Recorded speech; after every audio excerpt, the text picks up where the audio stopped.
PTLA. The opinions heard on this program, based on the many years of experience of Russ and Shannon, are offered for entertainment value only and as a guide to your repair needs. No claim to repair or cause is given or implied. Always consult with your own certified technician and follow all safety procedures before attempting any repair. To be a part of the show, call 866-594-4150. Under the Hood is produced by Prairie House Productions. All content is the property of Nordstrom's Automotive Incorporated and may not be used without our permission. Copyright Nordstrom's Automotive, Inc. Now, let's go under the hood with the Nordstrom's Motor Medics. Welcome to the Under the Hood show from the Autotempest.com studios. All the cars, one search. This is the Under the Hood show. Russ Evans is here to answer your automotive questions. Welcome to Under the Hood. Thanks for joining us, everybody. Shannon Nordstrom is here to do the same. Welcome, Hoodies. Thanks for tuning in so we can help you tune up. I'm Chris Carter here to answer your calls at 866-594-4150. 866-594-4150. Let's talk to Paul. Paul's been waiting. Let's get him right on the air and say, hey, Paul, you're on the Under the Hood show. What can we do for you? Well, good morning.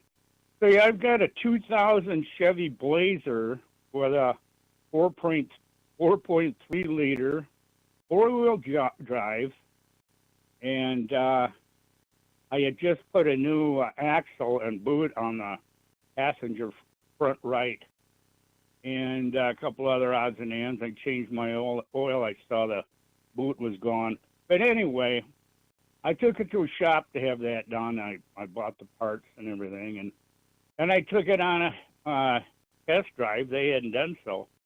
And I took it through a snowy parking lot to put it in four-wheel drive and this and that. And anyhow, I'm glad I didn't box myself in because it would not go in reverse. It would shift into the position, but it just wouldn't go. So I drove it back to that shop and told them, and they checked it out, and they said, well, your tranny is gone. Now, I'm not trying to necessarily blame them for it, but it was just odd. And I just want to know if that's salvageable, it's fixable, if it's a linkage thing. I'm an old geezer, so I've rebuilt regular manual transmissions, but I've never worked on an automatic. And would I have to change that transmission? Or is there actually a linkage that maybe came loose or something, which I kind of doubt, but I'm taking a stab in the dark here. Well, it sure It appears sounds Trying like to save some money. It sure Pardon sounds like me? a classic case of you touched it last, possibly.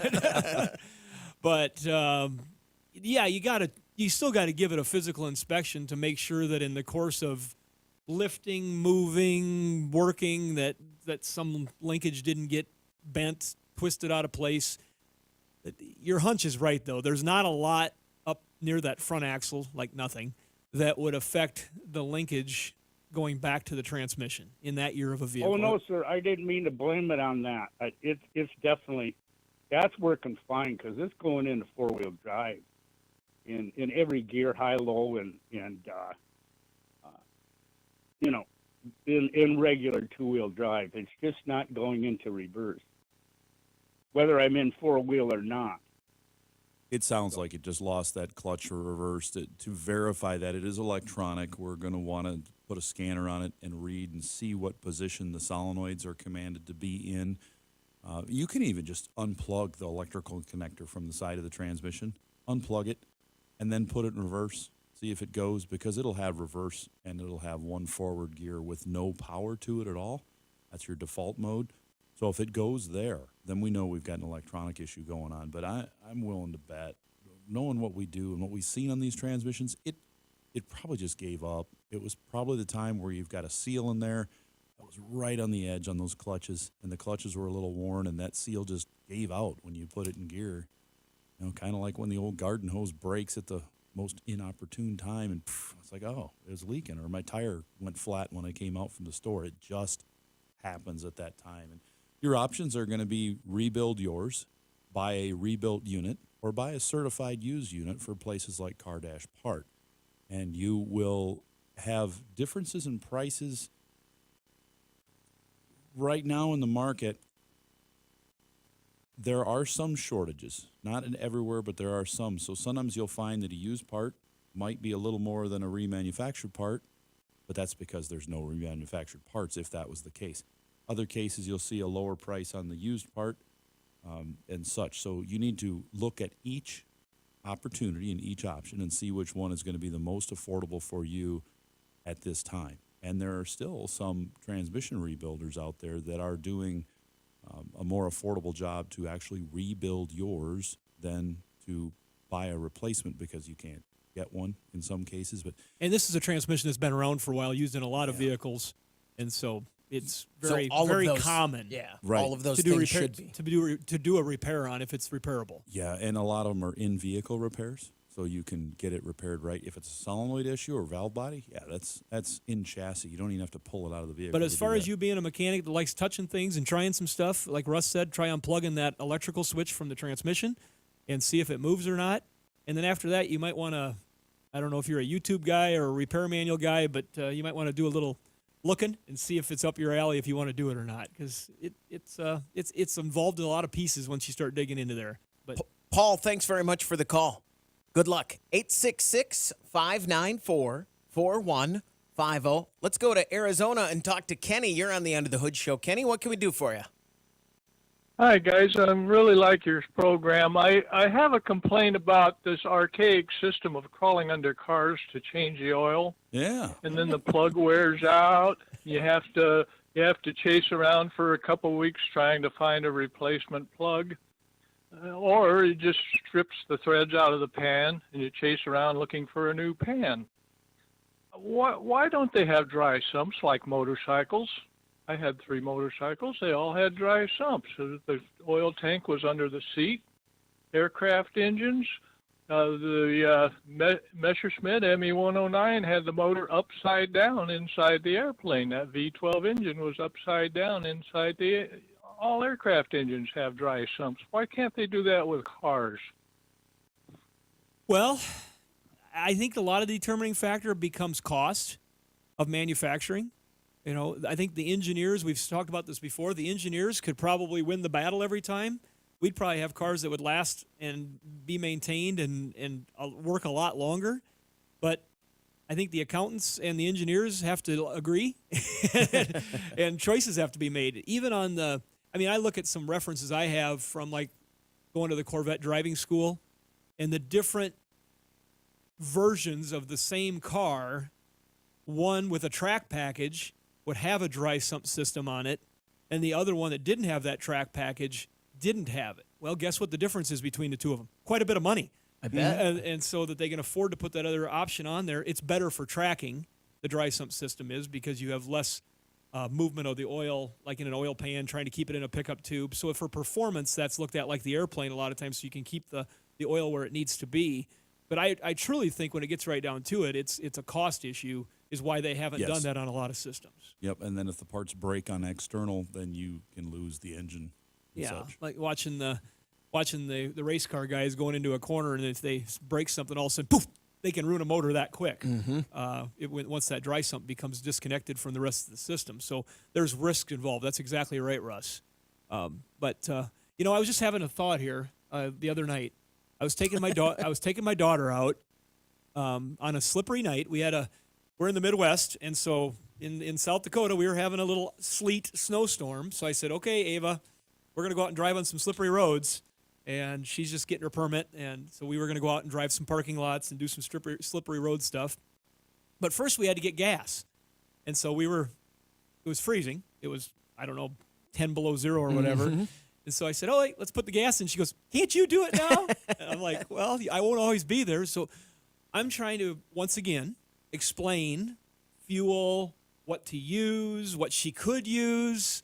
We're driving a 09 Camry at the time, and there's some options at the pump we were at. She could have put the E15 in there. She could have put the 10% with ethanol. She could have put the unleaded, no ethanol. We had all these choices on the pump. And then I listened to this gentleman that's well into his driving career, still pondering about the oil changing. Here's the comment I made. I'm going to say it out loud, Chris. Okay. It's a lot easier to train somebody how to drive an electric car. It's true. Probably would be. Well, that's I mean, I That's hate to another say issue. that, but that's another lubrication issue. Those armatures never get lubricated, do they, on those electric Yes. motors? Yes, they do. There are lubrication points on a lot of electric vehicles that will need to be done, but not nearly as much as other ones. I've been following along with maintenance guides on a lot of those, and they still get a lot of parts repaired. Brakes. brakes are the big one. With the- We just got from our partner Dorman. We just got a list. It said what parts have you replaced on a Tesla in and different models over the last 12 months. Heater, blend doors, blower motors, inverters. oh, is that the things they were asking about? Yeah, drive motors, brakes, struts, air suspension. It was asking, so we're going to have plenty of things to fix. Kenny, thanks very much for the call. Good luck. 866-594-4150. We're going to take a break. When we come back, we want to hear from you on the Under the Hood Show.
Find out how you can participate in the show by visiting underthehoodshow.com.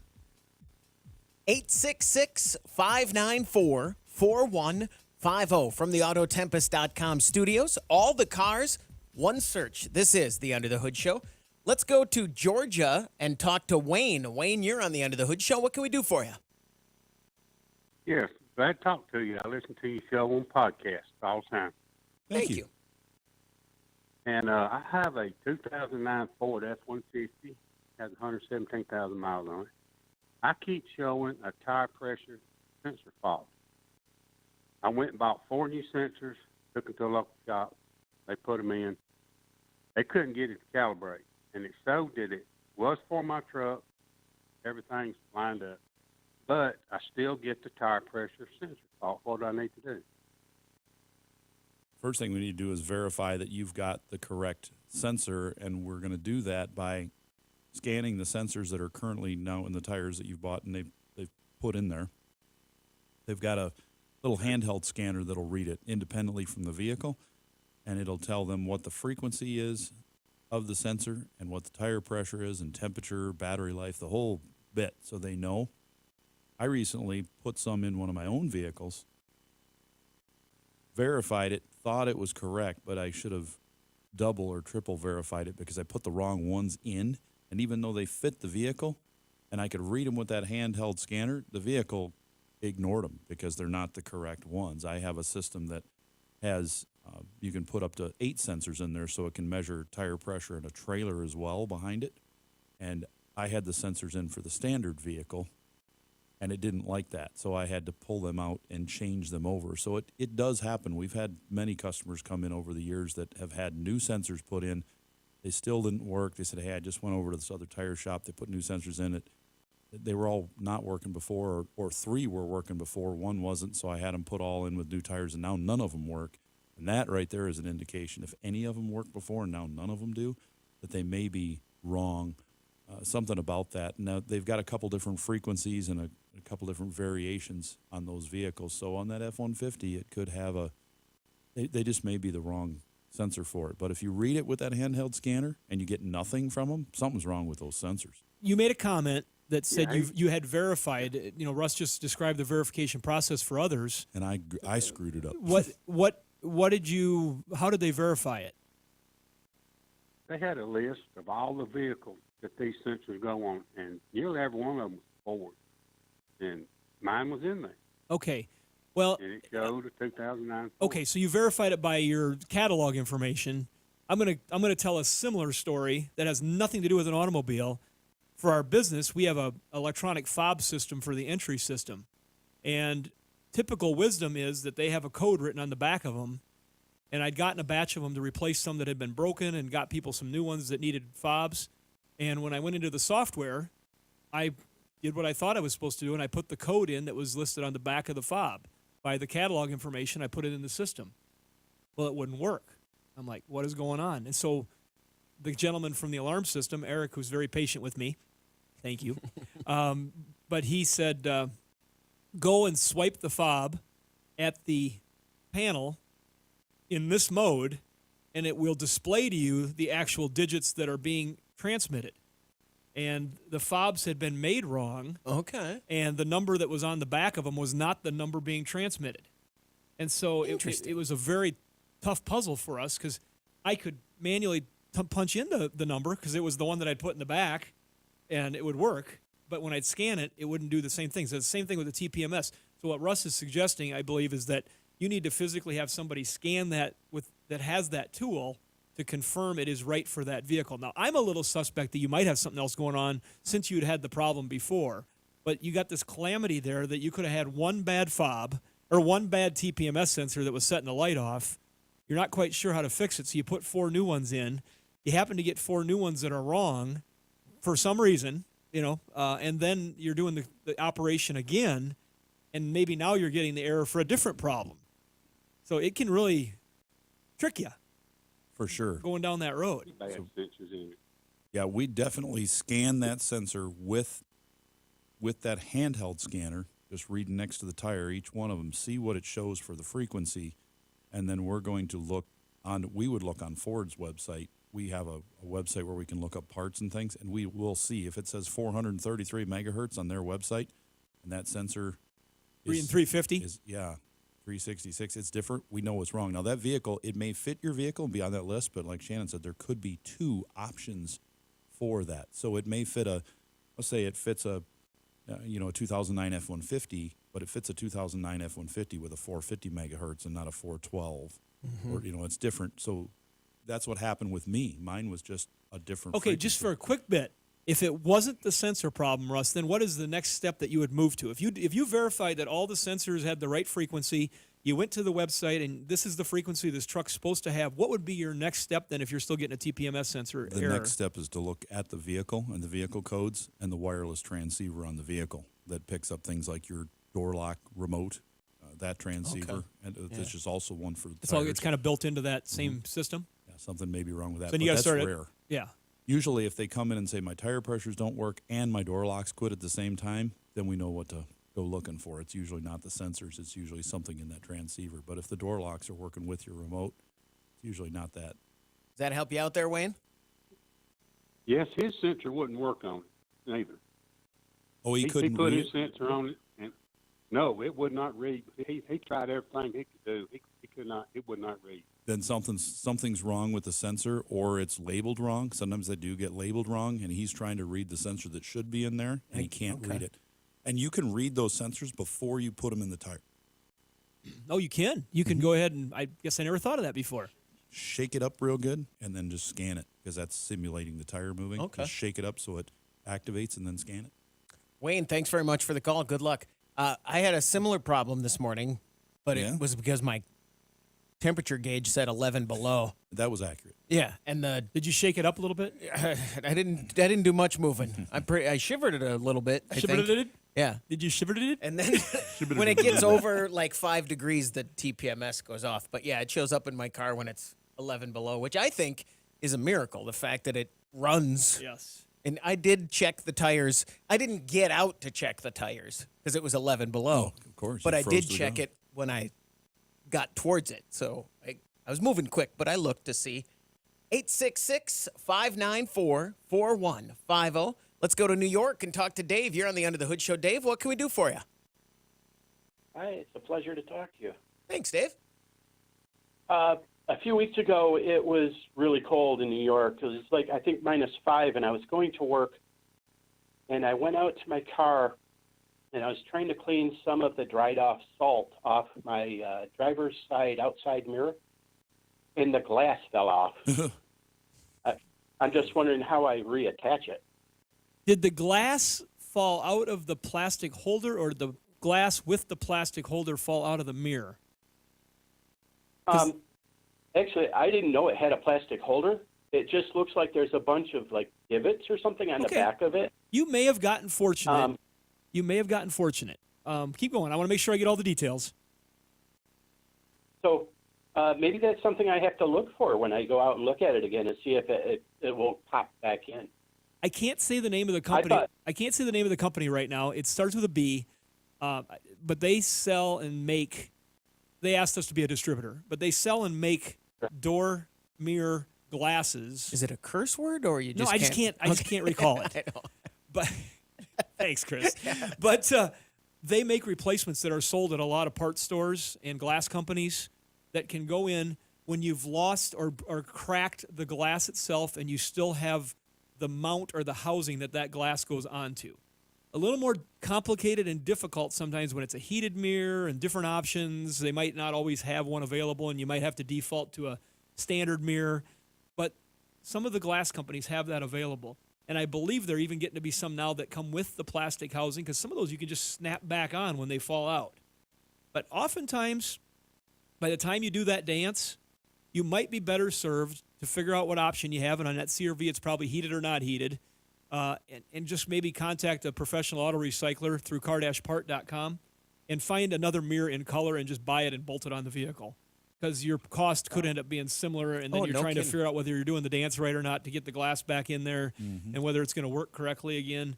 Those would be a couple options. But there's definitely replacement mirror glasses available in the market for the right situations when you either crack the mirror, lose the glass, those sort of things. If this were me, if I were Dave, if you were going to replace it, wouldn't you try and like glue it back on first with epoxy or something? Okay, I guess maybe to clarify, is your glass gone and missing, broke, or do you have it in your hand?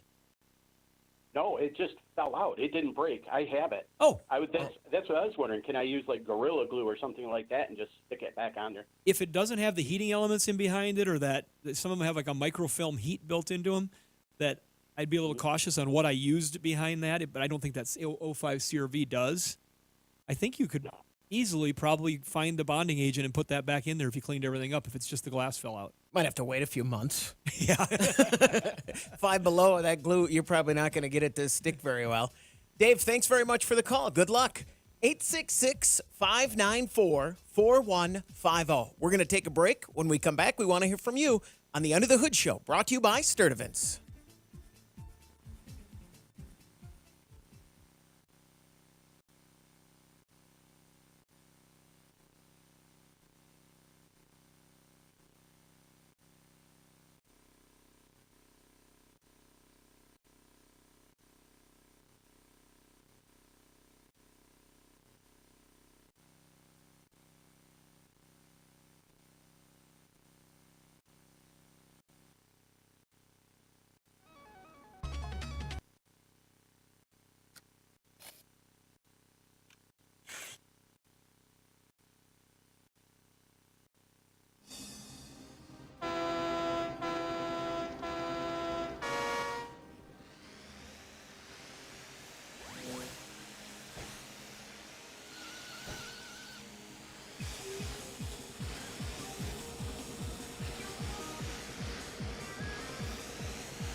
Make a radio appointment each week to hear the Nordstrom's Under the Hood Show.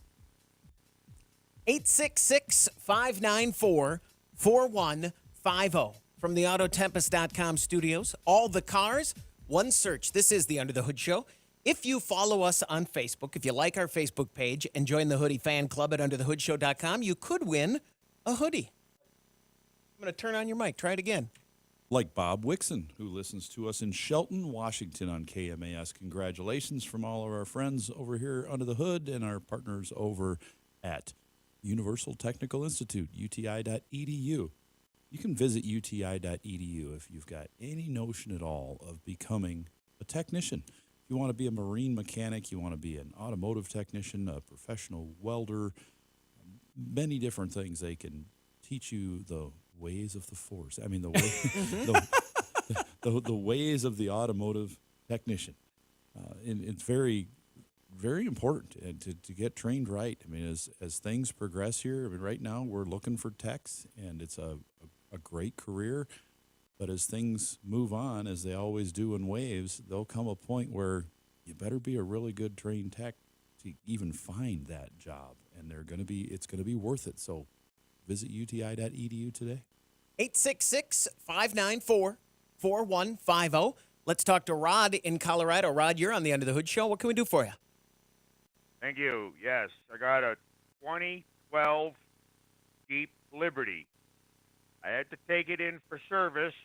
On the driver door, the window, electric window, wouldn't function. When I got the car back, my auto set on the driver's seat did not work. And they don't know what happened. They said they didn't do nothing with the seat. They just worked on the window. Is there any idea of what might be the problem? Russ and I both looked at each other and have a strong hunch. Yeah. Does it have the button for the memory seat on that driver's door? Or is Memory that button? Is the button for the memory on the seat or on the door on that vehicle? We're trying to remember. I don't know what I'm not. Well, you following mentioned that it has a memory seat. We're assuming that means that you can push 1 or 2 for whatever driver it is to put the settings back kind of automatically. Is that what you're talking about, or did we miss your point? Oh no! I just put the key in the ignition, and the seat would adjust. Oh, you've got to set that function. You have to move the seat where you want it and then press and hold the button until it beeps, and that is usually on your driver's door. For a preset, it should say 1 and 2. And if they had to work on that window and they replaced a module or changed anything, those settings could have changed, and you'll have to reprogram that. The other thing that could have happened is if the buttons are on the door and they took it apart and they unplugged that and didn't get it plugged back in, I've put them back together, and then I check everything when it's done, and I forgot to plug that in sometimes. So if he has buttons on his door, it's plausible that since the door was apart, that maybe just didn't get completely reconnected. But Right. We're just trying to recall whether or not you actually have those. Usually, like in a car that has memory seats, there's a 1 or a 2 button somewhere for driver 1, driver 2, and it's typically on the door panel somewhere.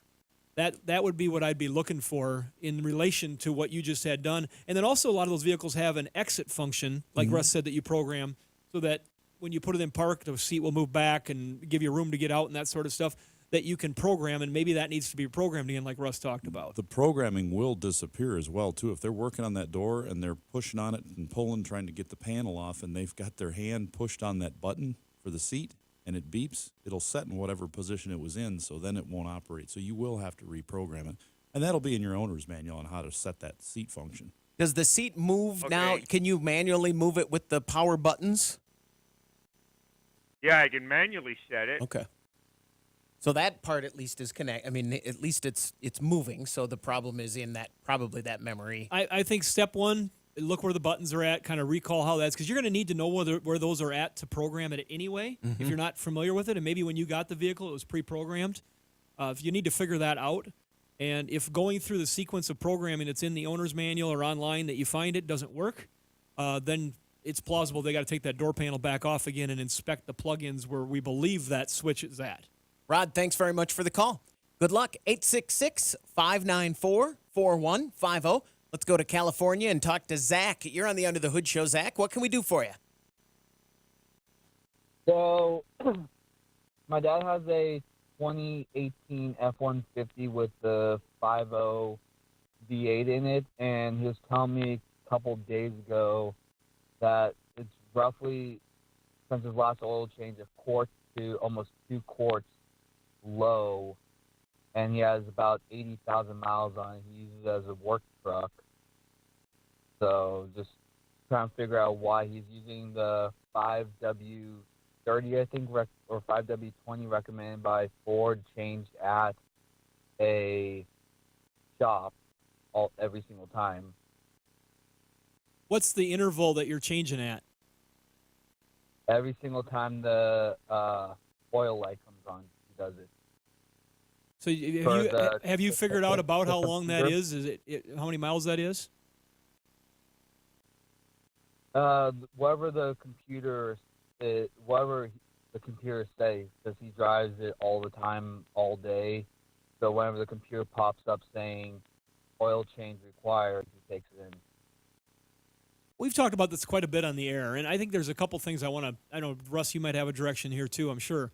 But if this truck is being changed just by the oil maintenance light, it's going to be harder to determine, if you're not keeping track of the miles, what this consumption actually is. And being as you didn't change it yourself either, it's kind of hard to nail down for sure what the consumption is.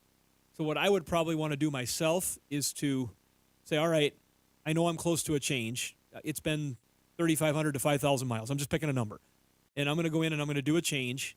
I'm going to make sure I understand what the factory capacity of that particular truck is. And I'm going to fill that oil. I'm going to check the dipstick.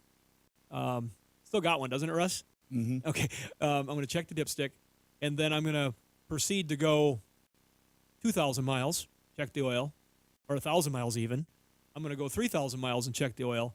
And I'm going to do a hard stop change at 5,000 miles, regardless of what the oil light is saying. And then I'm going to monitor. And then if I'm losing oil in those first checks at 1,000 or 2,000, then, yeah, I'm getting nervous. But as of right now, Yeah, so I think you need to determine that. But then if you find that you are losing some oil, and maybe even before you determine you're losing oil, he should probably be checking his PCV vent system, right? Yeah, that driver's side valve cover is very likely going to need to be replaced because it's probably clogged up. It's probably sludged up because we find that if you go by that oil change indicator on the dash, it's going way too long. And, if that thing's showing 6,000 to 8,000 miles, we tell people you need to be changing it at 5,000. I mean, not every 3. I mean, it's fine. It's a strong engine. Doesn't usually have a lot of issues with that. But we find with our customers that go over 5,000, they definitely are having problems almost every time when they do that. It's just too long of an oil change interval, and the factories, it's a bad thing. We don't agree with what they've done putting those out there, but a lot of it's a sales tool. They say, the engine will be fine. Well, if the engine's going to be fine, why are so many of them having oil system issues, and the people that are changing it do not? And in fact, a lot of them have offered reprogramming, which has greatly reduced that change interval. If the light comes on, but like Shannon said, pull that dipstick out every 1,000 miles, see how much you have to add. If it's down a quarter inch, add a little bit of oil at a time until it gets where it is. And if you say, I added a pint of oil at 1,000 miles, I added another pint at the 2,000 mark, then it's a quart every 2,000 miles. And find out, because if you do like Shannon said and you check it at 5,000 miles and it's only a half a quart low at 5,000, that's not very low. And the factory would tell you that, I think it's like, they say like 2 quarts and 5,000. It's insane. There's some manufacturers. I was talking to a mechanic this last weekend that they say 1,500 miles is normal. I don't agree with that. That's too much, but that's what their standard is for warranty situations. So I think that inspect. I'm going to just repeat what Russ said. I think this is a crucial point. If you've been changing your oil by the maintenance light, and in that particular type of vehicle, good technology, but it's using algorithms and driving patterns and different things. It's not actually a film going through something to check the quality of the oil. There's only very few vehicles that have that sort of a system that intelligently check the condition of the oil. Russ just tastes it. He just puts his finger. But you don't do that. That's No, only no, for yeah. me. So just that Russ. so that I usage offer pattern of following the service for that meter, car. following the algorithm monitor, could have enhanced a problem with the ventilation of the engine, which is done through the valve cover on the pollution control system. And if that gets clogged up, it can divert oil and cause it to start pulling oil in to burn it with the intake strokes. And then you have oil consumption that you don't want to leave going for very long because it Right. can damage things. But if you can get it caught, you can turn it around and fix that problem. Zach, thanks very much for the call. Good luck. 866-594-4150. Aaron on Facebook has this question. He posted it last week, too, so I want to get to it. Hey there, guys. Love the show. I just had a quick question. I have a 2012 Ford F150 with the 3.5 EcoBoost. Very sporadically, every few months, if I turn too hard one direction or the other, the service Advance Trac comes on. It goes away after a day, but I lose the automatic functioning of the blinkers. Just wanted to see if you had any ideas on how to go about fixing this problem. Man, we have had some 21st century problems on this show today. So his turn signals quit working after this light comes on? The automatic function. So off or? Yep. So if he turns very sharply very quickly and it does this, and he's got that Advanced Trac light, he's got something else going on in a steering angle sensor, something like that. I would bet if he goes and reads the codes, he's going to find it says something like steering angle sensor. Steering angle sensor is extremely important and the number one input to the automatic turn signals and the Advanced Trac. All that stuff is built right into that traction control and the turn signal. So if it's not functioning, it's not going to work. So it may be that sensor can't keep up. It's just failing. Getting age, dirt gets inside of it. May need to be replaced or just recalibrated. There you go, Aaron. Thanks very much for the message on Facebook. 866-594-4150. We're going to take a break. When we come back, we want to hear from you on the Under the Hood Show.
car feeling ill? Don't want to spread it to your wallet? Call the Motor Medics now for free advice. 866-594-4150. From the Autotempest.com studios, all the cars, one search. You're listening to the Under the Hood Show. What's caught your attention in the automotive world?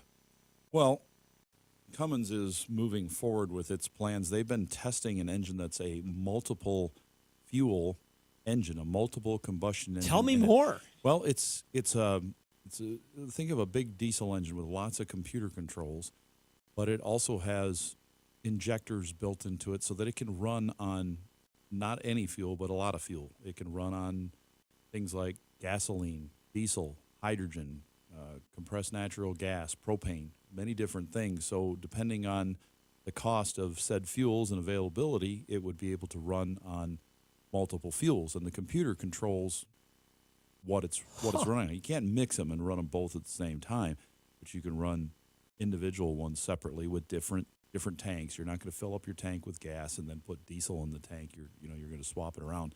They do have sensors they're working on so that you could, if you mix the tank, the liquid tank, which would be diesel and gasoline, it would determine what the volatility was of that fuel and the content of it, and adjust the combustion. Because if you could computerize the adjustment of the burn process and the compression of the engine by the way it's mechanically the way it's running, yes, you could run a mixture of gasoline and diesel in there at the same time, and many, just like a flex fuel engine running ethanol or gasoline. So this thing is something that they've been running and testing on the roads for many years now, and now they're working on getting Seems it like out I've in the heard market. of maybe this multi-fuel engine concept before. Was this used in older vehicles at one time? They've been using it on this engine. Cummins has been testing it in tractor trailers and things for a while, trying to see what it'll do. Seems It's like pretty that would cool. be a interesting product for a military application. Right. There might be a big demand for that for some of the military equipment. I don't know if there's potentially. any money, though, in developing things for the military. Let's not Does go that there. seem- Stop. is I that a- started this. Let's stop it. Well, I don't know. Tony Stark made a killing off of it. That's very interesting. And of all people, you put the name Cummins behind it, who's got a very proven track record with what they do with the diesel engines. Well, I think it's a pretty good idea. As we move forward with automotive technology, we're going to have to find lots of different ways to utilize what we have, whether it's the type of fuel, anything from electric, because electric's a fuel. We're going to have a mix of everything to be, just energy strong, energy independent. You've got to use what's available when you're in a shop and you've got X amount of tools in the toolbox and you can't, you don't have the one that works on this car. Well, you better figure out to use what's in your toolbox and make it work. You can't just order one up and wait a week. It's cars there now. Let's get it done. So same way with the fuel. We've got a supply of propane. We can run our engine on propane. If it's a week where we look and say, oh, ethanol's a good price this week, we're going to use the biofuel. If it's hydrogen, then we're going to use the hydrogen. Whatever it will work to fit in that car. I think it's a pretty cool concept. That sounds a bit like a nightmare to me, because when I pull up to the pump, I look at the different grades of gas, and I'm like, well, I'm trying to decide and do the math in my head. Now I imagine pulling up and having to decide which one I'm gonna fill Which up. pick of the litter it's going to be that day. If you computerized it and the system went out and looked at the markets and it gave you a real-time reading and it said cost per mile, because they're going to get different BTUs, so the miles per gallon is going to be all over the board. But if it says cost per mile, and you're looking, here's hydrogen, cost per mile, 18 cents. Ethanol, cost per mile, 16 cents. Diesel fuel, cost per mile, 22 cents. And then you're going to look and say, here's hydrogen. Which one's going to give you the best for this fill-up today? And then you could fill up with that and use it. They're going to have to give you cost per mile, because if they just say, well, this is 18 cents and this is $1.50, oh my gosh, let's take the cheapest stuff. No, cost per mile might be more with the cheapest stuff, because you're burning 5 times more than you are than the diesel or whatever it is. So it's tricky. Problem now is, though, my computer tells me how many miles per gallon I got. It says it on the dash. It's never right. It's always a little bit of a lie. They are off because they're just generic, working off of vacuum, and also then the newer ones, work off of load and master flows and things like that. They're not terribly off, though. No. 4 or 5 miles to the gallon. Yeah. Yeah, I know, but that's close enough for me most times. My biggest problem with this engine is totally. it's computer What am I gonna controlled. When it fails, what do you do? It's going to be a nightmare for a technician. When that thing fails and it starts delivering the wrong fuel and boy. it's not running and the shop has to get the thing going and figure out what there's got to be a default, and these manufacturers are making it tighter every day, trying to you're just going to, a lot of shops will just look at it and go, nope, we're not going to touch it. Just go right to the dealer and let them mess with it. And then and then once it gets old, the system gets old, there's going to be a learning curve for people to work on them until this thing's, out in the market for a decade. And people have come up with new ways to fix it. Because it'll be a dealer only to start. What do we do when somebody comes in and says, I put diesel in my propane? There's just something. Right now it's DEF in the diesel tank or whatever it happened to be. Yeah. I've put liquid gas in my.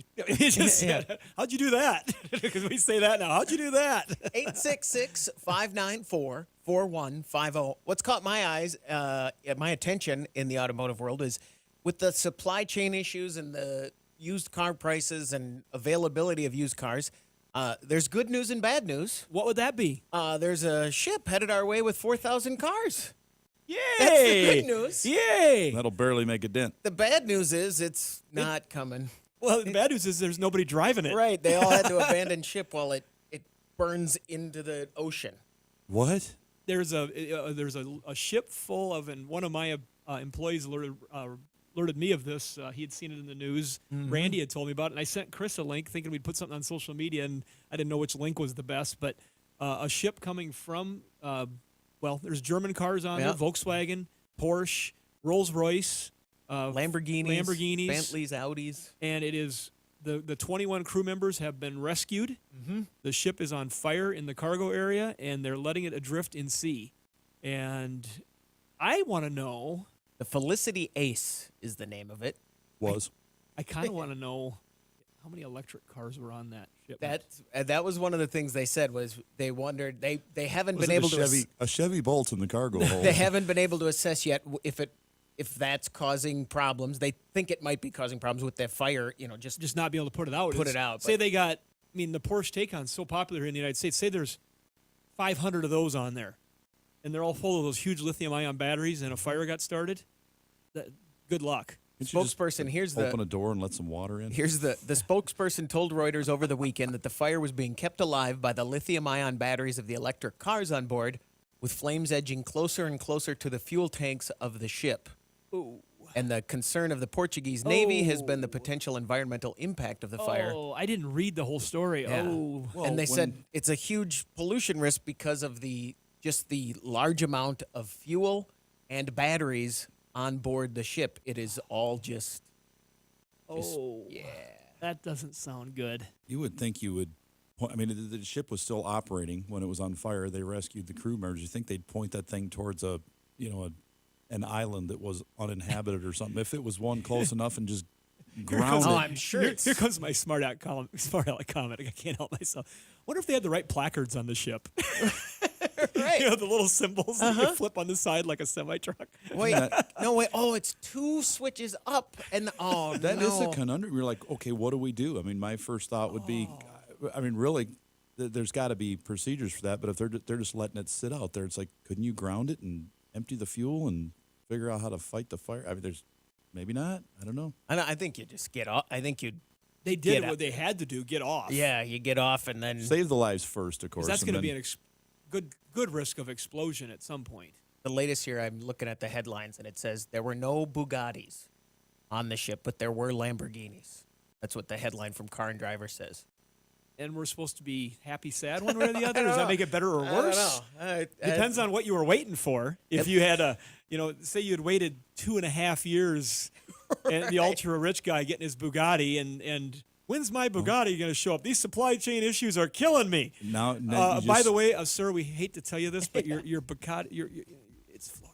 You got to get on Autotempest.com now if you want that Bugatti Prices just went up. It's flashing, Ferrari it's or Porsche. flashing the fish some sparks. That'll do it for this hour of the Under the Hood Show. Hour 2 is coming up. Thanks for listening to the Under the Hood Show.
You're listening to the Nordstrom's Under the Hood Show with the Motor Medics, Shannon Nordstrom and Russ the Super Tech Evans. Shannon is an ASE engine and parts specialist, and Russ is an ASE Master Certified Technician with extensive factory drivability training. Join the Motor Medics for fun and free automotive advice with real-world solutions to everyday automotive problems. The Under the Hood Show is heard weekly on this and other great radio stations across the U.S. Find out how you can participate in the show by visiting underthehoodshow.com. With Russ Evans, this is Shannon Nordstrom, thanking you for tuning in to the Nordstrom's Under the Hood Show. Have a great day, and remember, PTLA. The opinions heard on this program, based on the many years of experience of Russ and Shannon, are offered for entertainment value only and as a guide to your repair needs. No claim to repair or cause is given or implied. Always consult with your own certified technician and follow all safety procedures before attempting any repair. To be a part of the show, call 866-594-4150. Under the Hood is produced by Prairie House Productions. All content is the property of Nordstrom's Automotive Incorporated and may not be used without our permission. Copyright Nordstrom's Automotive, Inc. Now, let's go under the hood with the Nordstrom's Motor Medics. Welcome to the Under the Hood Show. We are glad to have you with us. Russ Evans is here to answer your automotive questions.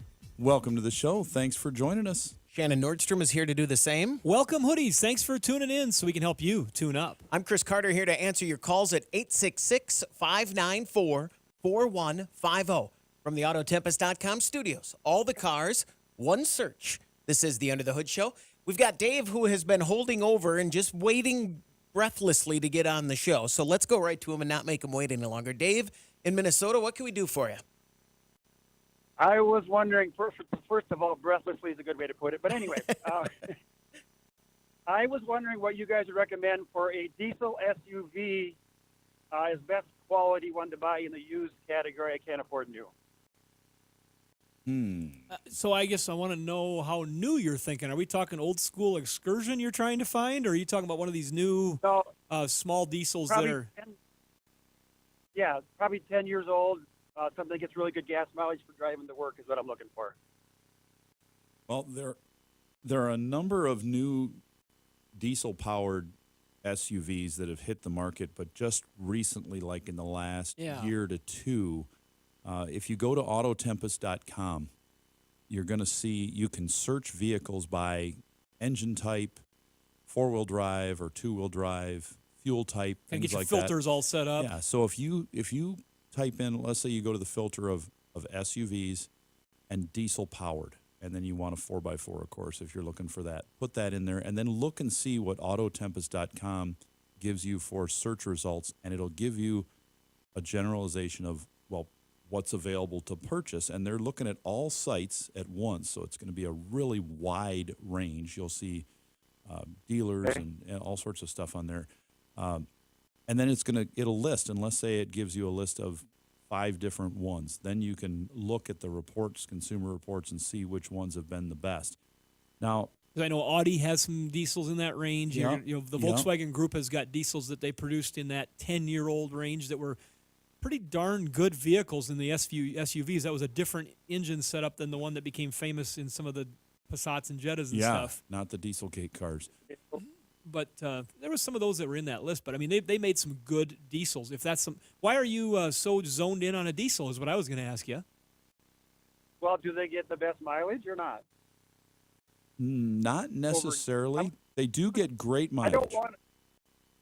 I don't want a compact car. I kind of value my life if I get in an accident, so I want something mid-size. That's why I'm looking at an SUV instead of a compact gas car. Yep, size typically wins, more mass. The diesels, yes, they do typically get better fuel economy, but the price of diesel fuel is been higher because of the demand, and a lot of people not just truckers, but when you get truckers and farming, and then when you start adding in all these consumer cars that we did that took diesel decades ago, it really raised the price because it used to be much cheaper than gasoline, but now it's swapped around and it's usually a little higher because of that. So you've got to figure out cost per mile. Plus your maintenance costs are going to be much greater. Repairs, quite a bit more than... So you got to consider the cost of ownership, not just the cost of the miles per gallon.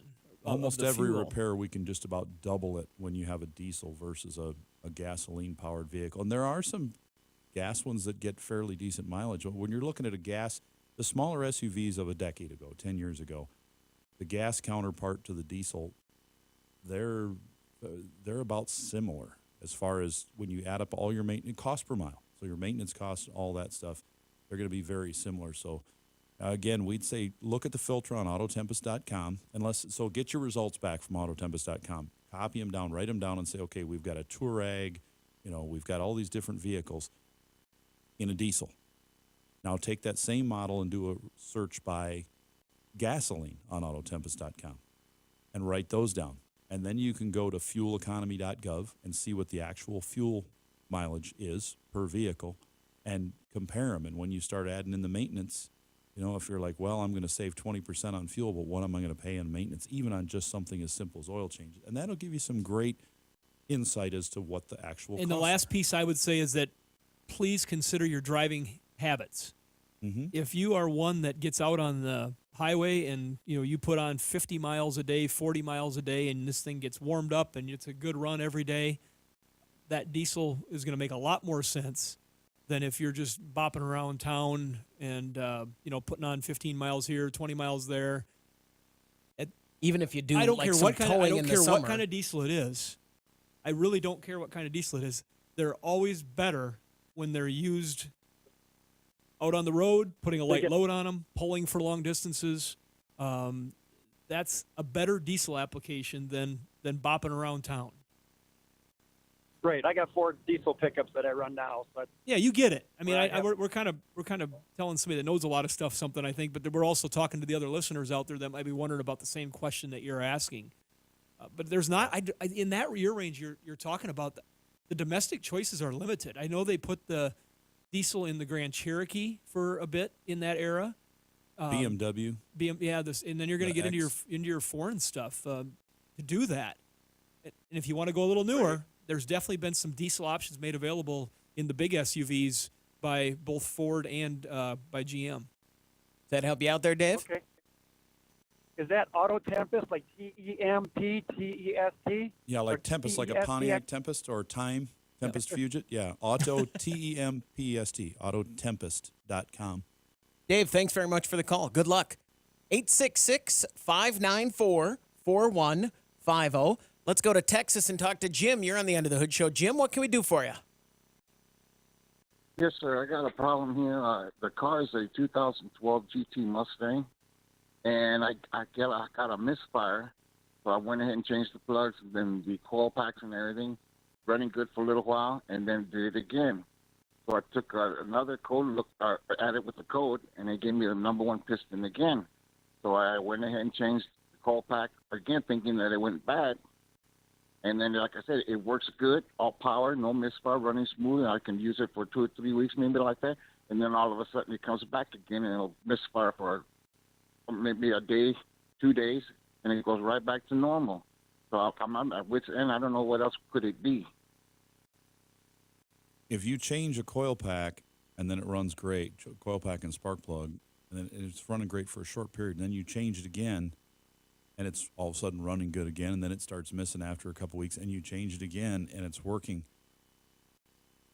The simple act of changing that thing, I don't think that part necessarily is going bad. Now, it could be, but that'd be rare unless you're using a really cheap coil pack on it. But it's possible that maybe the connector on that coil pack is not very good and not making good contact. So the act of unplugging it and plugging it back in may be changing that contact point and allowing it to operate.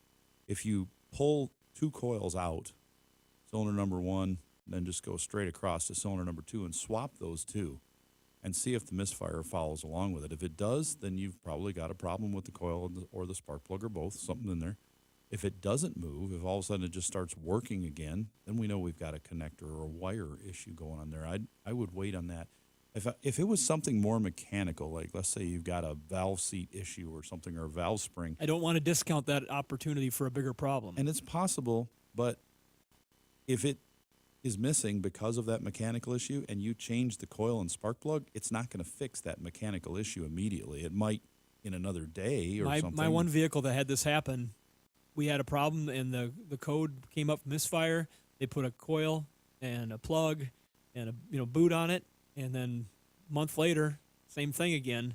And at the end, once they figured it out, they started inspecting spark plugs, and that cylinder was fouling plugs and putting a lot of strain on that coil and killing the coil, and we had the misfire there. And so it was indicating an internal problem. So have you pulled the spark plug and looked at it yet since you changed the plugs? Yeah, when I changed it the first time, that plug, that number one plug, because it tells me it's the number one cylinder, it looked fine. Okay, well, that's something to pay attention to, though. Uh-huh. Well, when you were mentioning a mechanical, what else? What do you mean as far as mechanical? Like Well, if you had a failure in that cylinder that was causing that plug to be fouled by oil or misfueling or whatever it might happen to be, eventually that can get ugly enough that it affects the firing of the cylinder and the coil. And so that's what we mean, is that you could put a coil on it every 3 weeks, maybe, but you're just slowly building the resistance against that coil and killing it. So you definitely want to make sure that you have a mechanically sound cylinder if you continue to have this problem. So that involves pulling the spark plug, inspecting it, and then probably doing a leak down test on that cylinder as part of one of the things to look at. Is that you would bring that cylinder to top dead center, put compressed air into it, and just see what the percentage of leakage is on that cylinder.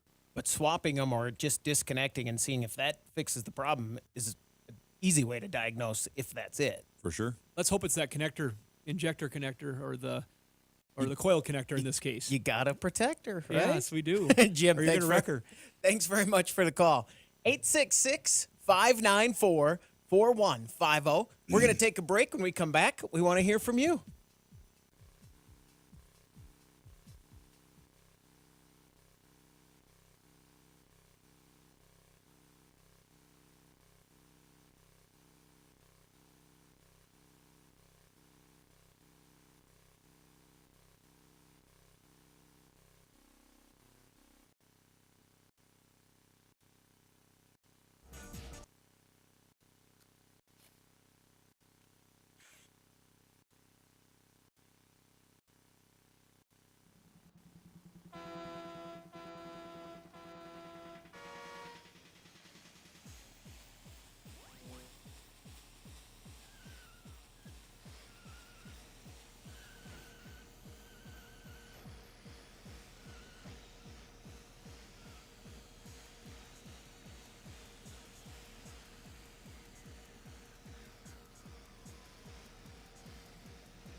Get your planner out right now and schedule your next radio appointment with the Motor Medics. 866-594-4150 from the Autotempest.com studios. All the cars, one search. This is the Under the Hood Show. During the breaks, we have been watching you guys play video games. You guys are racing. What's the game? What's the name? This is Revolt on Sega Dreamcast, and it is a RC car racing game. So it's like you're driving an RC car with the controller, and you can pick different gas, electric, those different things, and different tracks. And it's an older game, but it's fun. We I just want to say I'm driving with a small joystick. Just that's all I'm going to say. We recently got a new TV, and similarly in time period, I have discovered the F1 show on Netflix. Yeah. So I've been binging on the F1 Drive to Survive show because I read an article that said it was great. It is fantastic. I'm hooked on F1 now. It's only been a week, so I haven't really seen anything live or follow. But while I was talking about the F1 game, my son, who was home for the weekend from school, downloaded the F1 game on his Xbox. And he said, "Oh, here, you can drive F1." And we watched this video on YouTube about how the F1 game is using it. It's just amazing. And so he downloaded it, and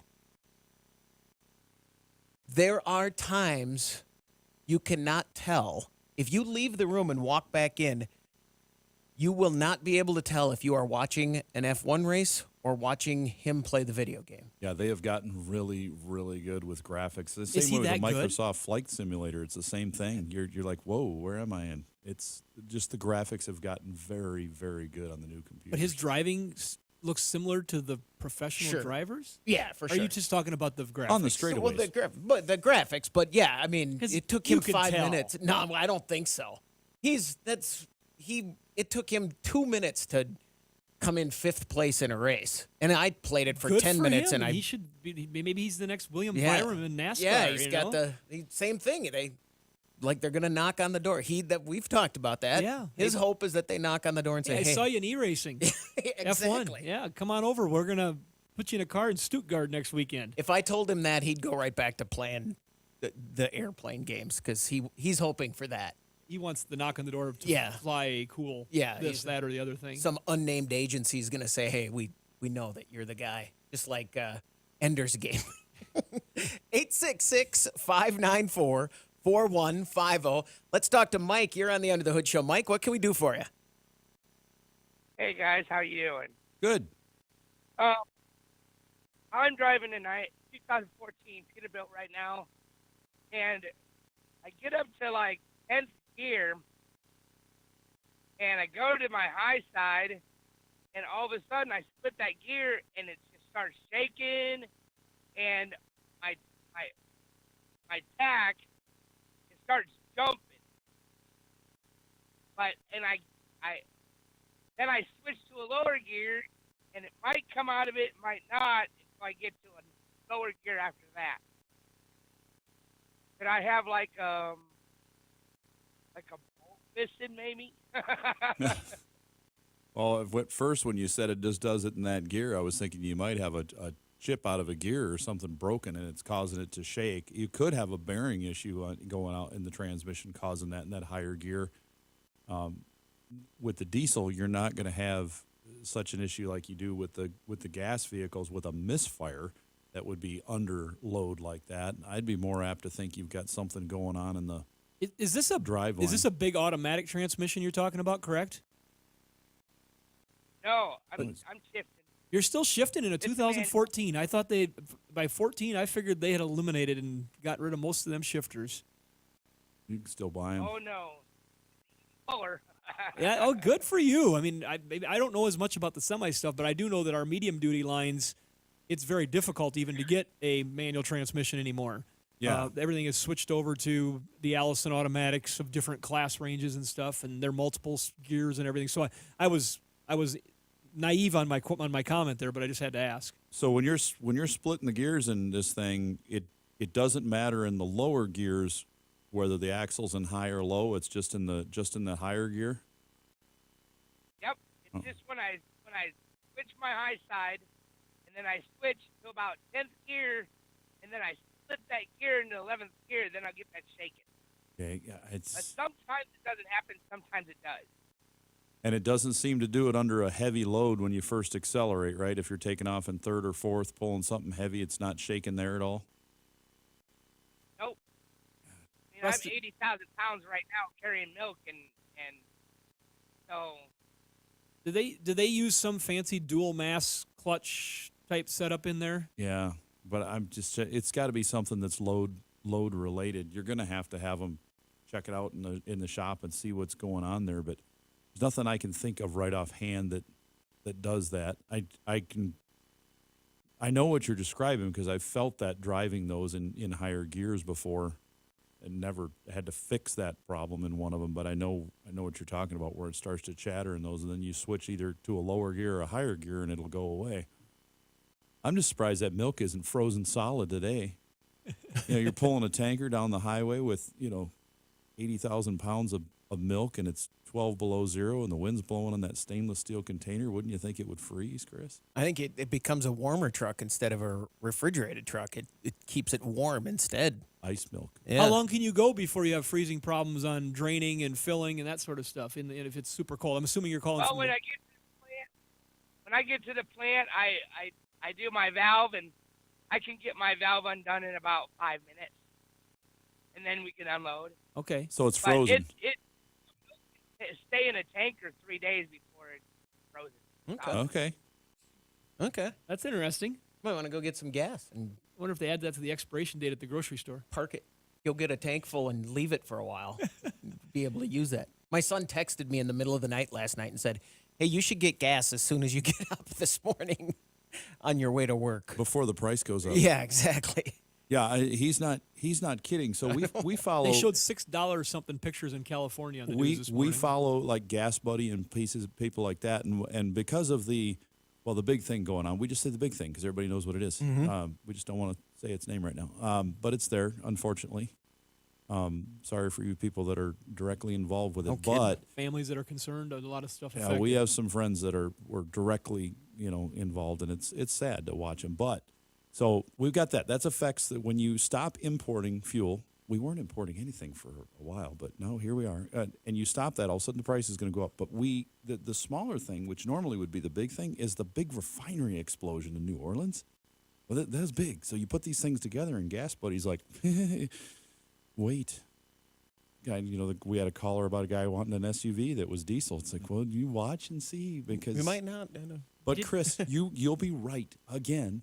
People will go, oh my gosh, I can't buy these. Well, now there's nothing to buy, so people aren't going to not buy trucks. They don't have as many choices. They have to get what they have to get. But when I'm sitting in the catbird seat right now. Yep, with your cars, you're great. But historically, Chris would say, oh, look, the SUV sales are in the toilet right now because fuel prices are high. But now's the time to get them because in a couple months when they go down, people will completely forget about it and they'll be buying them up again. Did I hear this right? And if correct me if I'm wrong, or a listener will say he doesn't know what he's talking about, but I'm going to try to get the general point of the story, which is what I typically try to do. But they said that the crisis that were the event, one of the items that is being talked about is an ion gas that is used in the production of the chipsets. Yes. So this, once again, does not help the chip Is problem. from that region. There's a lot of it comes from that region. Yep. And natural gas and gasoline. Did I say that right? An ion gas? I thought I heard him say ion. I read about it yesterday. And carbon dioxide, too, comes from there. So. There's stuff. Mike, thanks very much for the call. Thanks a lot. Thanks for turning us over to this topic. Yeah, we're off it now. Yeah. When we come back, we're not going to be on it. 866-594-4150. That's the number to reach us. We're going to take a break. When we come back, we want to hear from you on the Under the Hood Show.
Prepare to learn something. You're going under the hood. 866-594-4150 from the Autotempest.com studios. All the cars, one search. This is the Under the Hood Show. If you subscribe to our YouTube channel and join the Hoodie Fan Club at UnderTheHoodShow.com, you could win a hoodie. Like Jay Holtz, who listens to us in Plentywood, Montana. MT, Montana. That's way up there. I wonder if they're getting snow today, too. We are. I bet. Yeah. Burr. The whole storm coming across the thing. I heard. Midwest, things like that. All of it, yeah. Well, they don't teach, they teach you how to fix cars so they can drive better in the snow at Universal Technical Institute. Four-wheel drives, if you're, we hadn't talked about that much, but there's a lot of stuff that goes into four-wheel drive electronic systems and all the hydraulics and gears. Advance Trac stuff and Ford Trac. That's a lot of stuff you need Magic Trac. to know about. Yeah, Magic Trac. Trackety Track. That's what I would call it. Don't talk back. Yeah, that's right. they got all that stuff at Disney too. But speaking of Disney, they do have a campus in Orlando. So if you're up in the Midwest and you're frozen, you really don't care about working on frozen cars. Look at Universal Technical Institute. Look at their campuses. Just go there, and that's how you start off. Just go there and go, oh, this is cool. This is cool. Well, maybe I want to go there and start to learn. That's the way to do it. But they can teach you just about anything you'd ever want to know about any car available. UTI.edu. That's the one. 866-594-4150. Let's go to New Hampshire and talk to Bill. You're on the Under the Hood Show. Bill, what can we do for you? Good morning, gentlemen. Hello. I have a 2017 Yukon GMC with 120,000 miles and a 5.3. And when I step on the gas to accelerate, it has a stutter or a shake. If I do full throttle, it won't do anything, but only when I put, I'll call it light to mid throttle, that it causes problems. Any indicators showing up on your dashboard lights? No codes stored. I brought it to a place to I could borrow their scanner, and we connected it. And you got nothing. No code. So that Nothing. for the people listening, that's the new generation motor in that. It's the direct injected motor, and they started that. No, just it is 17. It's over 14. Yeah. I'm sorry, my brain was. How can you short-circuited. tell if it's a misfire or a transmission issue? Is there some indication? Well, transmission issues are not as common as the misfire on those, but with the coil boots on those engines, yeah, they can have issues with those and ignition coils. You'd have to use not your regular scanner, but a lab scope type scanner where you're looking at the firing pattern of the actual coil and the spark plug and the boot. You can watch the whole primary and secondary on this thing, and then somebody has to read it while you're driving and getting it to act up so they can see if it misfires. May not set a code because it's got to be a pretty hard misfire for a longer period in order for it to catch it and set it in some of these things. And if the crank relearn's not where the variation relearn isn't set perfectly and where it's supposed to be, it may not be picking up that misfire right away, or it could even be picking up on the wrong cylinder. So that's what we do is we verify. If we get the shake and we're watching the coil pattern on all 8 and we see how they all look real nice, then we know it's something in the driveline and the transmission past the engine itself, past flywheel. But if we do see that misfire, then we've got to address that. But it's 17. It's likely that you've got some ignition stuff going on. Our partner Motorrad makes a lot of coils for a lot of vehicles, and those ignition components, like we said before, they wouldn't be making them and selling them if they weren't failing out there in a large enough quantity that they need to be replaced. So when you do replace them, most cars are not super easy to replace those, so make sure you pick a good quality one like the Motorrad line. And you're probably looking at tune-up time. It's 17, probably coils and spark plugs on it. If they haven't been done, how many miles you got on this thing? 120. 120. Did the spark plug When did you do the spark plugs? at 80? 80, okay. So you're probably not time to do them again. You'll be able to pull one out and look at it and see what the electrode wear looks like. And if it's not worn, you're fine there. But definitely at 120,000 miles in this vehicle, do the heat and stuff on that. Yeah, coils. We see coils we replace in our own shop and that around that 100,000 mark. So you're probably looking like it's time for coils, and that would be a tune-up item. So if you did those, then you know you've eliminated that issue and you've got good spark plugs in it. Then if you still have any further issues, you're going towards the transmission.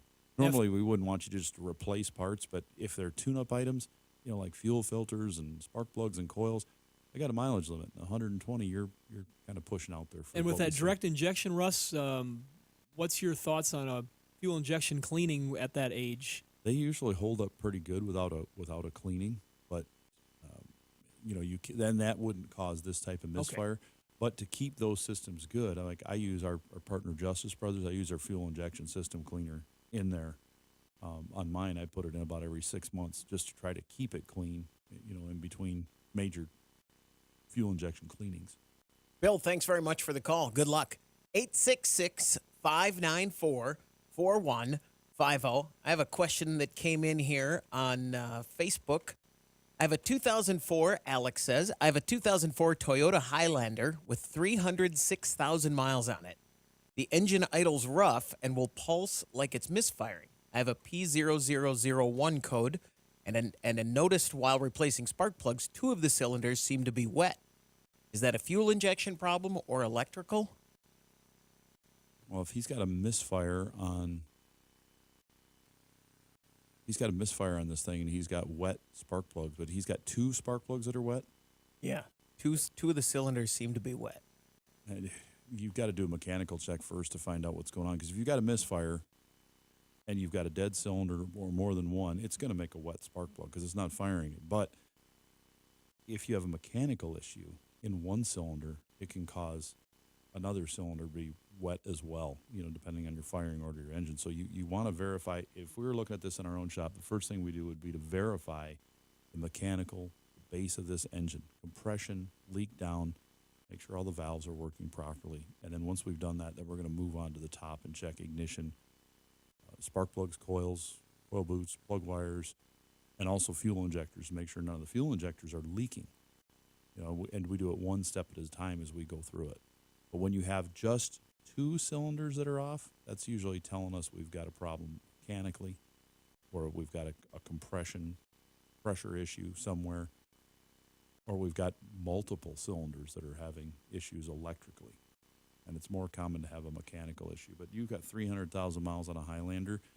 To have a mechanical issue like a burnt valve would be a very strong possibility. 866-594-4150. That's the number to reach us. Another question came in here. This one's on YouTube from Zach. Girlfriend has a 97 Honda Accord. When driving, the windshield fogs up like crazy, but not enough to obscure driving. But with defroster on, it still doesn't do enough. She thinks it's the heater core. Well, first step, check your coolant. If you haven't lost a drop of coolant, if it's still on the full mark when it's cold every morning, because the hot mark, it depends on what the temperature is outside and how warm the engine is. So check it every morning cold, make sure it's on that full cold. If it is, and you're still getting fog, it could be as simple as, operation. If you have it in the defrost mode, but it's a manual temp control where you're able to use the lever that says recirculate with that little arrow that goes in a loop, don't leave it in the recirc position. It has to be in fresh air with the defroster on, hot, fan on high to clear it.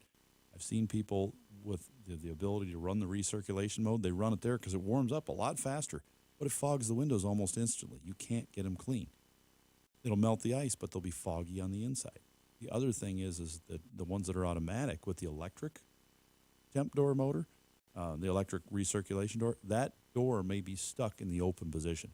So if you're sitting in the car, you turn the blower on high and put it on AC, then hit that recirculation button or max AC and listen. And if you hear it, get louder, it's opening. Turn it off, you should hear it and get quieter. If it doesn't change at all in tone, it's not operating. It may be that door has failed and it's stuck in that position from the outside. It should be on the, or from the inside. If it's stuck on the outside, you're fine. But stuck on the inside, it's going to keep recirculating and get fog. But then you can really be bummed if you are losing coolant, and every couple days you're adding a little bit to that overflow, that container. Yeah, that's bad. But the heater cores, I don't know that we've ever put one in a 97 Accord.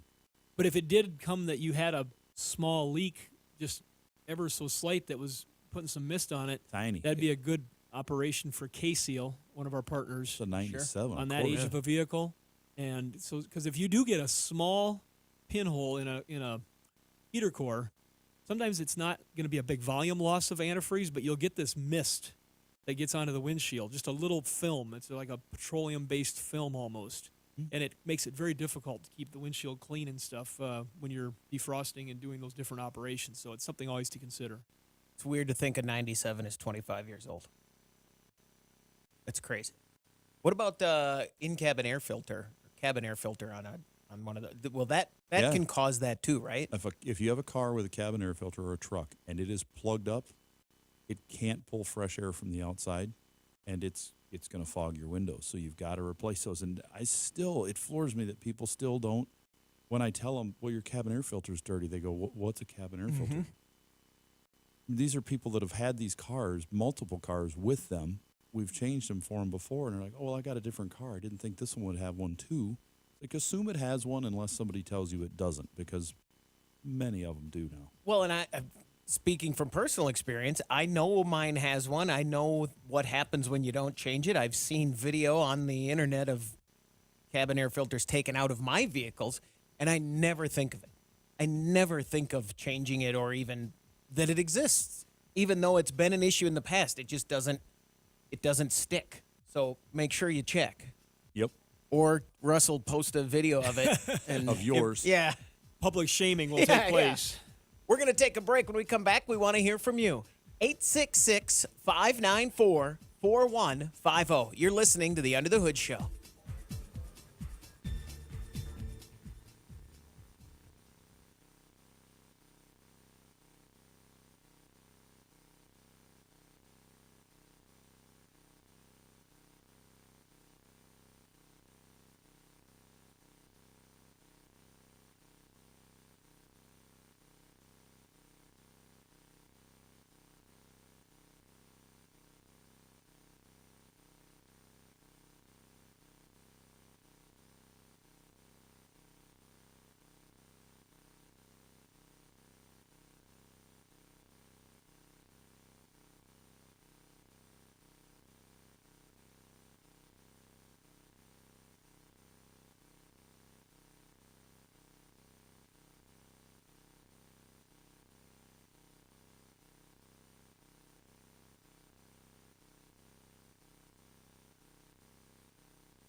Find out how you can participate in the show by visiting underthehoodshow.com. 866-594-4150. From the Autotempest.com studios, all the cars, one search. You're listening to the Under the Hood Show. What's caught your attention in the automotive world? I often get lots of recalls because of our auto recycler status. Titles coming our way that are in our name, that vehicles that we've dismantled and such. And we're starting to get the piles in the mail now of the large SUV and pickup segment for General Motors for the Takata recalls. I have a question. Is there a process, when you get those, is there a process you go through to like take that VIN out of? My mom does try really hard to notify back to the manufacturers, the ones that they haven't got accounted for yet. In some cases, she has a place she can go with them. In other places, she doesn't. Okay. But we do take effort to try to get these off the system.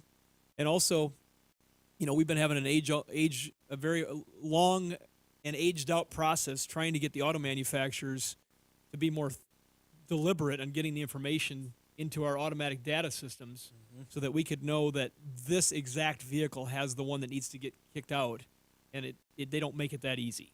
And so some integration of databases is needed bad. It was part of an amendment that was offered back years back, and it just hasn't all come to fruition the way it should have. But, yeah, they're starting to – and this has been on the cusp of coming for a long time, but General Motors had been posturing and questioning and delaying different things as they negotiated it. But finally, it came to a point where, like, enough is enough. You guys got to do this. You've known this. We've been waiting too long. And so now they're starting to hit. So, like, this particular one I have in my hand is for a 2013 Chevy Silverado on a recall. And so they're talking about the passenger side frontal airbag in this particular one needs to be replaced. So this continues to go on. We haven't talked about it on the air for quite some time, but this is going to be a big segment of vehicles that the letters are starting to come in the mail, even though they announced it a bit ago. And so I'm sure you guys see these when you hook up your system for a customer, right? Yeah. What's it been? Has it been 10 years since the start of the very first time we reported that, oh my gosh, there's a recall? We're going to have to put these. Good question. Let me look that up. I think it was Honda, and I think it was back in. Yeah, that's a good question. I think it was 2012 or 13. Chris will figure it out. Well, the vehicle was a older vehicle than that, but yeah, that's an interesting question. It seems like it's been forever ago, but maybe it's only been 7 or 5 years. So you would think from the time it started until that they would figure that out. But again, I was looking at on Wikipedia the other day, and I was looking at one of the General Motors trucks, and it said designer, and it had his name on there, and it said date of design, and it was 7 years before the vehicle started to be produced. So they were 7 years out. So are they saying, well, this is what we're going to use in this vehicle, and they're using a component that obviously had a problem that was designed was specified much earlier. Yeah, and it was few problems, but tragic problems for the people that had them. You know, it's just a very tragic situation. Did you find anything there, over? Because you've got the internet over there. The large recalls began in 2013, going back as far as 1998. On the vehicles. On the vehicles. The recalls began in we started talking about it in 2013. Maybe 2012, because that's. Well, I think, like Russ said, I think it was like Honda Accord or something like that was kind of one of the first vehicles that hit the radar with it, or hit the the news cycles and everything else because of the tragic accident that happened. And that's when they started having, I got another one of these. Oh, there's another one of these, and they're like, oh gosh, we better do something. And so they're reporting all that, and NHTSA and everybody else are doing what they're supposed to do, but that process just takes some time sometimes. And then when that started happening, Takata had 20% of the airbag market. And it caused all of. I mean, imagine did they end up with more? Because it sure seems like they kept putting them in cars. Broader problem than 20%. They're still doing it. So yeah. So 2013 is when bad. Hopefully they're fixed, but when the first big recall happened. So there you go. And they did have one like a decade earlier, even a couple in the 90s. They've been around since 88. There was one in the mid 90s too, a pretty big one, right before this. Current, it's weird to say current problem when we're talking about something in 2013, but it was it's still going, an active they've problem. Just had a lot of, they put a safety system in a car to make it safer. and sometimes the safety systems have killed people. But they look at it and they say, well, much fewer people died due to the safety system than if we never had it, then there are a lot of people would have died from the injury. So we're ahead, yay. And I was like, well, it's not good either way. But it is technology. Technology is not foolproof. It can fail, and when it does fail, it's how they address the problem and how they fix it is what's important. But I just don't see financially how Takata is able to continue going with. I mean, there must be a ton of money in airbags and their other stuff they do, because wow, they're spending even just the money to send the letters out to people. It's got to be. Just the management of the recall itself is a huge expense. That's something we don't know about. Who pays the bill for the recall letters? If you let's say you make a product, you make a car, and it has an airbag in, and you bought the airbag from me.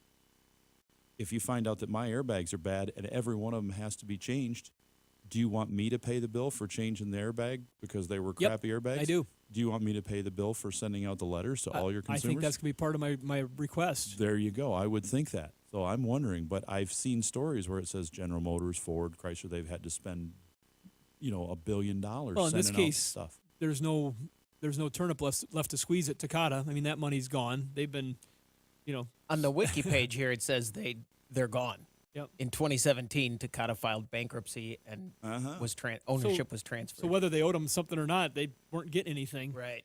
And I know that's like on the Chevy Bolt batteries. There's a big dispute arrangement between the battery manufacturer and General Motors to have to come back and bring all these bolts back and put new batteries in them. Mm-hmm. So it's just those big industry things, quite crazy how it happens. Hey, change the subject here. Okay. See if you guys are up for this subject. All I right. didn't get to watch. I was out snowmobiling, you guys know. But any takeaways from the Daytona 500 with the new car? I know we talk about that a little bit on the show every once in a while. We're not a racing show. But any takeaways on that, watching the new car in the Daytona 500? Not for me. It was interesting. I was surprised, or the only thing that I do have to admit, I did not watch the entire race. I was doing stuff, but my wife was glued to it. That's her thing. So the center hub, the single hub wheels, was a bigger issue than they thought it would be. Did they lose a couple of them? I heard? Yeah, and it caused the one of the races. They lost a wheel, and it was an instant 4-race suspension for crew members and the crew chief because the wheel came off. And somebody said, "Well, that seems pretty harsh." And I thought, no, I bet that's a big no for NASCAR. Well, I when just you wonder lose if that penalty still is on the books from the old wheel. I'm guessing they addressed that, but while they figure this new one out, I wonder if they'll make any exceptions, because I know even the winner was under some sort of inspection going on because earlier, because in the week whoever group it was had noticed there was a problem and they had done something to pin the hub or something. They had. And so they had confiscated some of their equipment because they had done something that wasn't allowed by the rule book. They did talk about that, how one of the teams was having some issues, so they made a fix, and NASCAR said, absolutely not. You can't mess with it. You can't modify any part of it. Well, later they may come back and say, these guys figured something out we better do. Yeah, absolutely. And they'll have to do a make good on that. Wouldn't the goal be, okay, they've modified it. If it made it so that it was easier to take off than any of the other wheels, I would say that'd be a penalty. Modification in this case sounds like it maybe makes it even more difficult because there's one more step.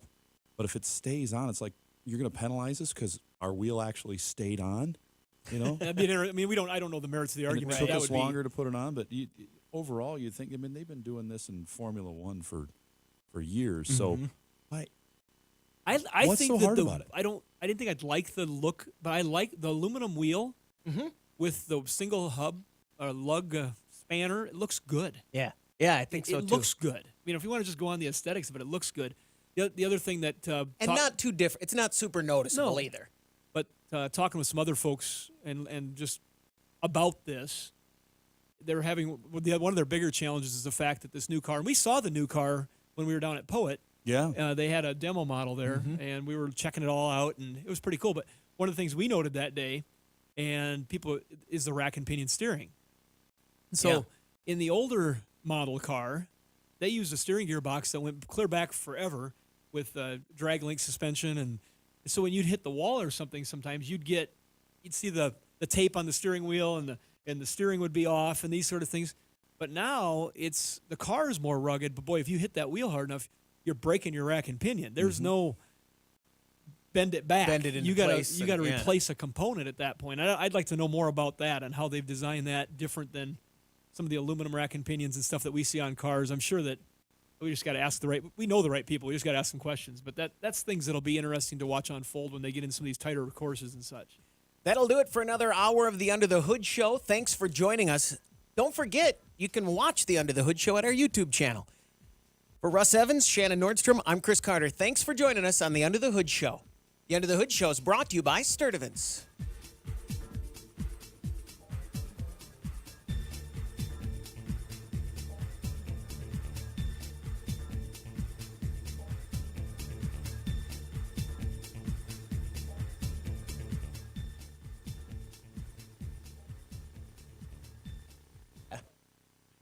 Welcome to the Under the Hood After Show. The Under the Hood Show After Show. The Under the After Show. Welcome to the party. After the Under Show. If you're watching that cam on the break there, that is not a problem yeah. with our camera. That is actually snow. Oh, yeah, I can bring that up. Let me Can- go back to can that. you? Where is that? Yeah. Hold on. Got to push the right button. Yeah, look how bright it got out there. That is, yeah, can we, I wonder if go move that camera. I wonder if it'll white balance or something. Or if that's what it looks like. There wasn't snow on the ground when I came in 2.5 hours ago. They said we were going to get a little bit of light snow. This looks like a little more than light snow. It does. Oh, there's our old Durant. Russ is taking a view of over there, and our generator set that runs the whole place if the power goes out. 350,000 kW generator. Rolls-Royce engine in that. In the generator? Yeah, 12-cylinder Rolls-Royce engine in there. Oh, What's he God, doing? don't. Oh, gosh. Oh, jeez. We got crazy cam going now. Oh, no. Russ, what are you doing?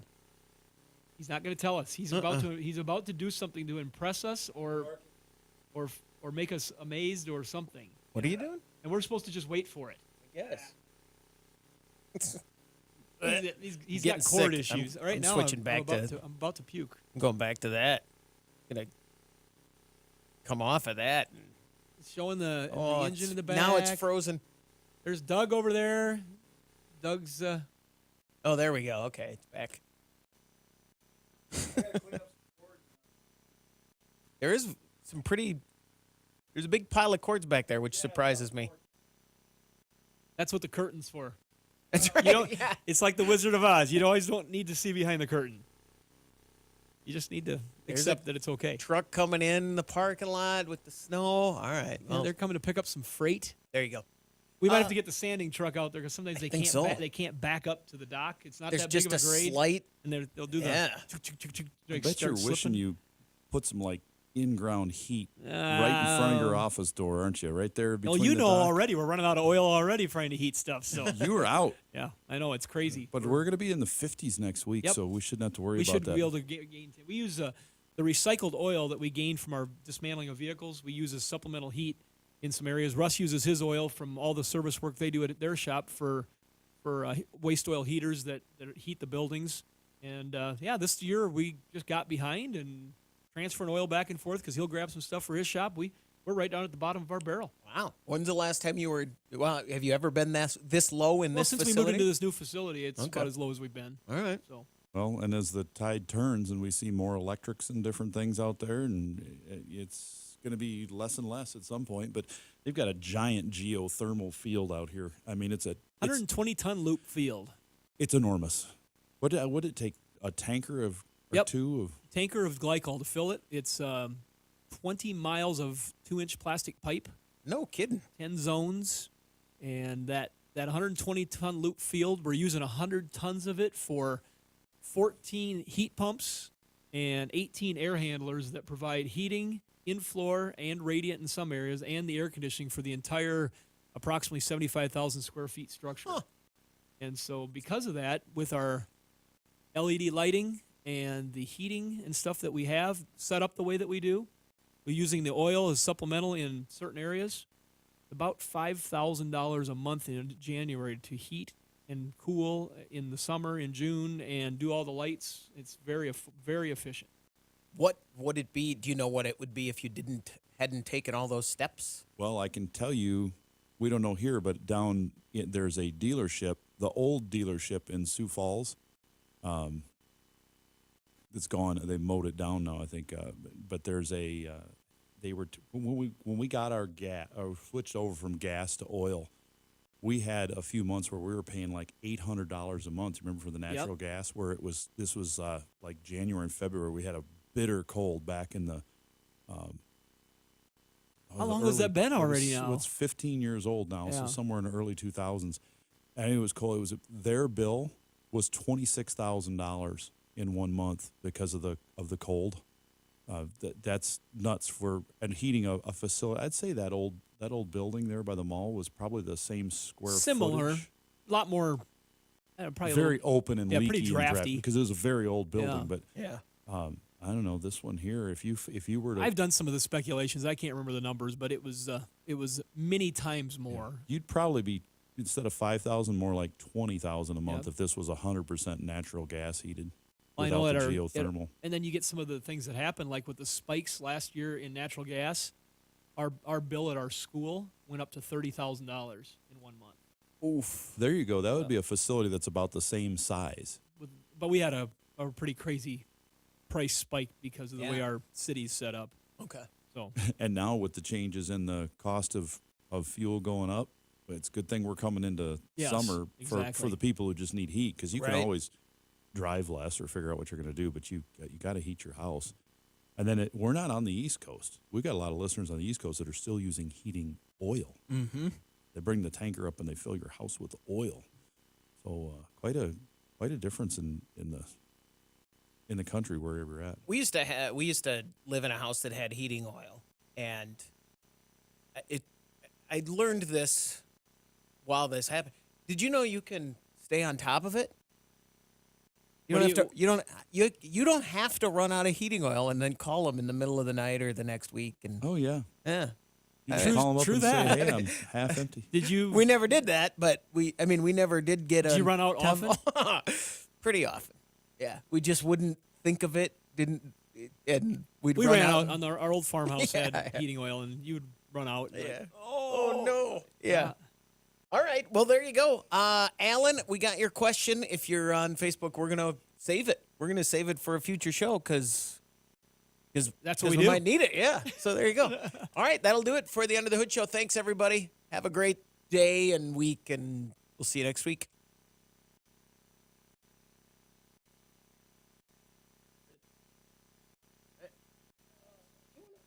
Actually, will you give that to Doug? Jean Hastings, who's the lady that told us about that. I could do it, but I don't know how.